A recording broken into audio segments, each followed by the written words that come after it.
ફરી એકવાર સ્વાગત છે આપનું ચટપટ રસોઈ વિથ સોનલમાં। આજે બનાવશું આપણે છોલે। એના માટે મેં તજ અને તમાલપત્ર નાખીને ચણાને બાફી લીધા હતા।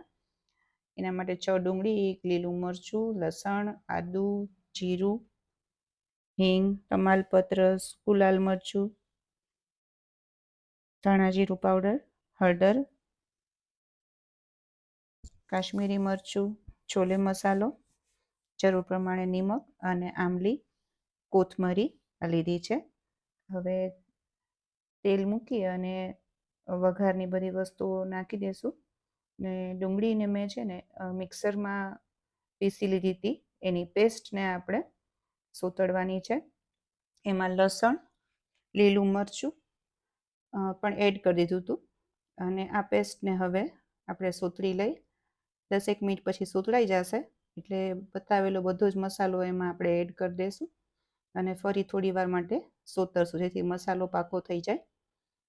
અને પછી એની અંદર આપણે છોલે એડ કરી દઈએ।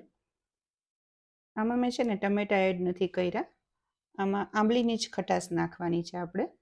હવે જુઓ આ બધું પ્રોપર મિક્સ થઈ જાય પછી કોથમરી નાખી અને થોડી વાર હલાવી લઈ અને એકદમ જ ગરમ પાણી 1 ફૂલ વાટકો ભરીને આમાં એડ કરી દીધું છે અને ઘાટી પેસ્ટ કરવા માટે થઈને એમાંથી થોડાક આપણે છોલે કાઢી લેશું અને એકદમ સરસ છૂંદી નાખશું અને પછી એમાં આપણે એડ કરી અને થોડી વાર આપણે ખદખદાવશું। જુઓ અને એકદમ સરસ રીતે છૂંદી નાખશું। મિક્સ કર્યા પછી આપણે થોડીક વાર એને ચડવા દેશું, બધો મસાલો છોલેમાં બેસી જશે એકદમ જ સરસ રીતે અને પછી આપણે આંબલીનું પાણી એડ કરી દઈએ।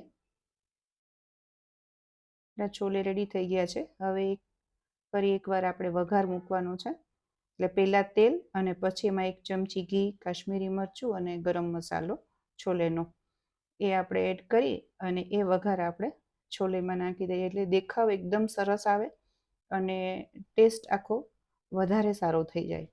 છોલે તૈયાર થઈ ગયા છે આપણા, ભટુરા સાથે અથવા નાન સાથે તમે ખાઈ શકો। રેસીપી કેવી લાગી છે તમે જરૂરથી જણાવજો। Thank you.